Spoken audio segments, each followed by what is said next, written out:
Friends, अगर आपने UP scholarship के लिए आवेदन किया है और स्कॉलरशिप का इंतजार कर रहे हैं तो आज की ये वीडियो आप सभी के लिए काफ़ी ज़्यादा महत्वपूर्ण होने वाली है। जैसा कि मैंने आपसे वादा किया था कि आज मैं अपने ज़िले के समाज कल्याण विभाग जाऊंगा, तो आप यहाँ पर देख सकते हैं, अंदर से तो फोटो वगैरह नहीं खींचने देते हैं। आज मैं अपने ज़िले लखीमपुर के विकास भवन जो है वो गया हुआ था। इसमें आप समय भी देख सकते हैं, सुबह 11:07 पर आज 5 मार्च को ही जो है मैं यहाँ गया था और कुल मिलाकर के 12 से 15 जो आपके स्कॉलरशिप स्टेटस थे उनका जो है उन्होंने सॉल्यूशन जो है वो बताया है और ये भी स्पष्ट रूप से बताया है कि इनमें क्या समस्याएं हैं और इनमें सुधार हो सकता है या नहीं हो सकता है, और इसी के साथ साथ स्कॉलरशिप कब से आएगी और पहले चरण में किसको स्कॉलरशिप का लाभ मिलेगा। तो सारे स्टेटस आपके लिए यहां पर लेकर के आप लोग लास्ट तक वीडियो में बने रहिएगा। और आपका स्टेटस अगर इनमें से नहीं मिलता है तो आप लोग कमेंट के माध्यम से या मेरे टेलीग्राम के माध्यम से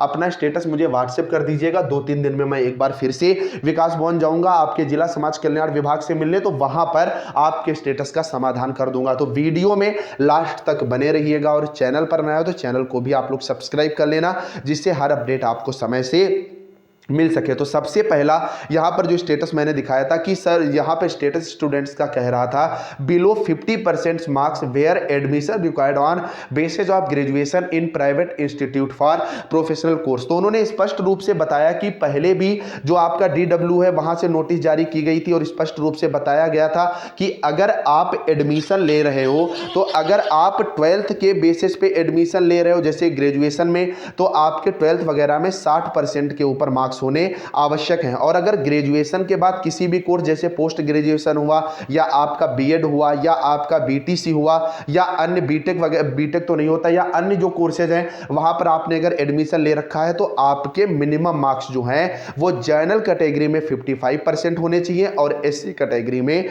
50% होने चाहिए। तो इन भाई साहब के उन्होंने खुद कहा कि आप देख सकते हो भैया 1800 में 826 नंबर हैं जो कि 50% से कम है। तो ऐसे में अगर ये स्टेटस इनका कह रहा है तो इनको स्कॉलरशिप का लाभ मिलने की उम्मीद बिल्कुल ना के बराबर है। हालांकि इनका स्टेटस वेरीफाइड कर दिया जाएगा, लेकिन बजट इतना ज़्यादा अलॉट नहीं होता है कि 50% से कम वालों का जो है यहाँ पर स्कॉलरशिप का लाभ मिल सके। अब अगला स्टेटस जो मैंने यहां पर दिखाया कि marks result type mismatch attendance percent less than 75% data. तो उन्होंने स्पष्ट रूप से कहा कि जिनका जो अटेंडेंस है वो 75% से कम शो हो रहा है तो उनको घबराने की आवश्यकता नहीं है, क्योंकि ये समस्या कॉलेज लेवल पर थी और कॉलेज वालों ने जो है वो डेटा पूरा का पूरा सही करवा दिया है। तो वो तो कॉलेज के माध्यम से चीजें हुई हैं, लेकिन जिनका रिजल्ट सस्पेक्ट जो है वो दिख रहा था और सस्पेक्ट का स्टूडेंट्स को कुछ को मैसेज भी गया है, तो उनको जो है अपना डेटा सही करना था कॉलेज के माध्यम से। और अगर डेटा सही था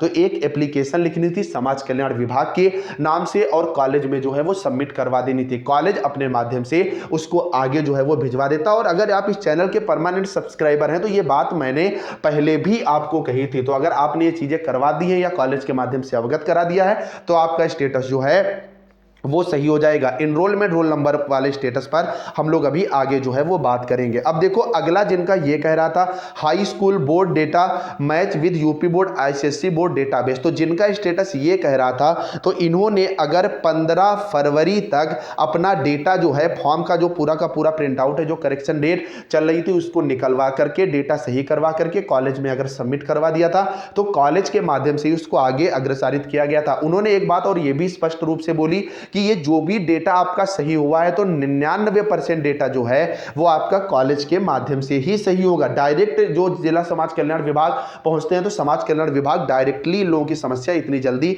हल नहीं करता है। और बात भी सही है, क्योंकि ये चीजें कॉलेज के माध्यम से ही सही हो तो ये ज़्यादा बेहतर होती है दोनों के लिए। तो अब अगला स्टेटस अगर आप यहाँ पर देखोगे तो ये स्टेटस जो है जो स्टूडेंट्स का कह रहा है pending at district scholarship committee. तो जैसा कि मैंने बताया था सेम बात उन्होंने कही कि अगर आपका भैया बैंक से वेरीफाइड है, यहाँ पर पेंडिंग शो हो रहा है तो आपको टेंशन लेने की आवश्यकता नहीं है। आप सबका स्टेटस 100% जो है वो आने वाले समय में वेरीफाई हो जाएगा। यहीं पर बता दूं मैं वेरीफाई कब तक होगा, तो वेरीफाई और रिजेक्ट होने की प्रक्रिया 20 मार्च तक चलती रहेगी। 20 मार्च तक आपको फाइनल स्टेटस मिल जाएगा और इनका स्टेटस वेरीफाई होने के बाद भी अगर इनको स्कॉलरशिप नहीं आती है तो उसके पीछे सबसे बड़ी वजह जो है वो मार्क्स बनेंगे। जैसे पिछली बार 65% से कम नंबर पर ओबीसी स्टूडेंट्स को स्कॉलरशिप का लाभ नहीं मिला था। एससी स्टूडेंट जो 50% के ऊपर वाले हैं, इन सबको स्कॉलरशिप का जो है वो लाभ मिल जाएगा। तो यहां पर अगर आगे आप देख रहे हो, अगर पेंडिंग है डिस्ट्रिक्ट स्कॉलरशिप कमेटी दिख रहा है तो अभी आप थोड़ा सा इंतजार करें। अब अगला स्टेटस अगर देखोगे, स्टेटस इज नॉट प्रपोर्टेड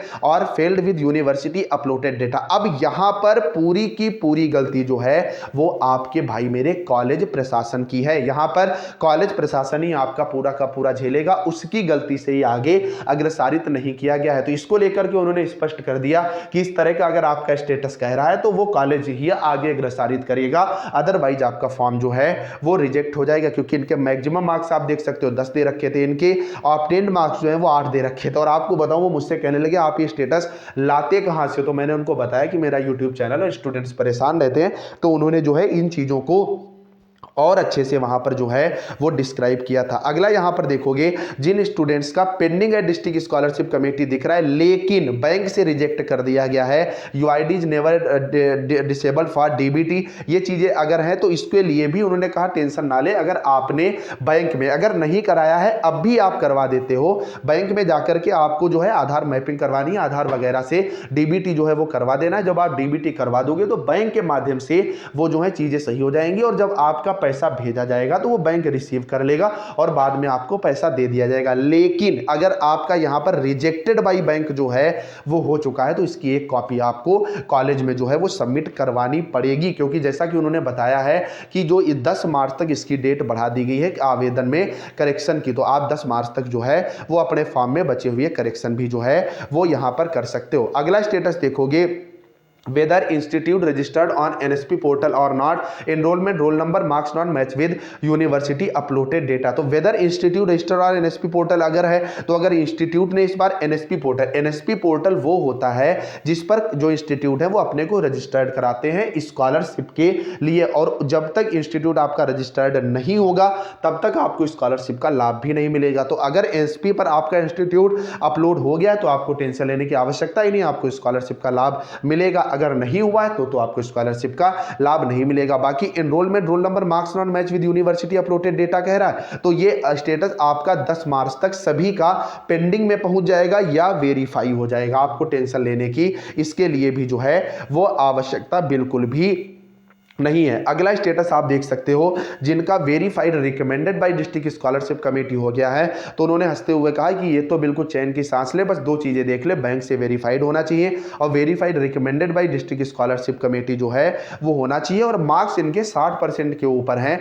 तो इनके स्कॉलरशिप आने के चांसेस बढ़ जाते हैं। यहाँ पे 100% आएगी उसकी गारंटी नहीं, आपके मार्क्स के आधार पर ही दी जाएगी। अगला, जिन स्टूडेंट्स के पास ये मैसेज गया था सस्पेक्ट का कि ये रजिस्ट्रेशन नंबर है, सस्पेक्ट रीजन है, तो आपको क्या करना था, आपको 15 तारीख तक जो है ये सारा का सारा डेटा कॉलेज में जो है सबमिट करवाना था, जिसमें आपको पूरा का पूरा form, high school, inter, graduation की मार्कशीट, ये सब कॉलेज में आपने अगर सबमिट करवा दी है तो बेहतर है। बाकी जिन्होंने आवेदन 31 दिसंबर के बाद करे हैं तो उनके लिए एक बार पोर्टल ओपन है, आप अब भी जो है वो करेक्शन करवा सकते हो। बाकी पेंडिंग है डिस्ट्रिक्ट स्कॉलरशिप कमेटी का मैंने आपको स्टेटस बता ही दिया है। स्कॉलरशिप वितरण को लेकर के उन्होंने भी यही बात कही है कि उम्मीद जताई जा रही है कि 22 मार्च के आसपास से स्टूडेंट्स की स्कॉलरशिप जो है आनी शुरू हो जाएगी और ये पूरी की पूरी प्रक्रिया जो है वो आपकी जून माह तक जो है वो चलती रहेगी। तो ये आज के स्टेटस के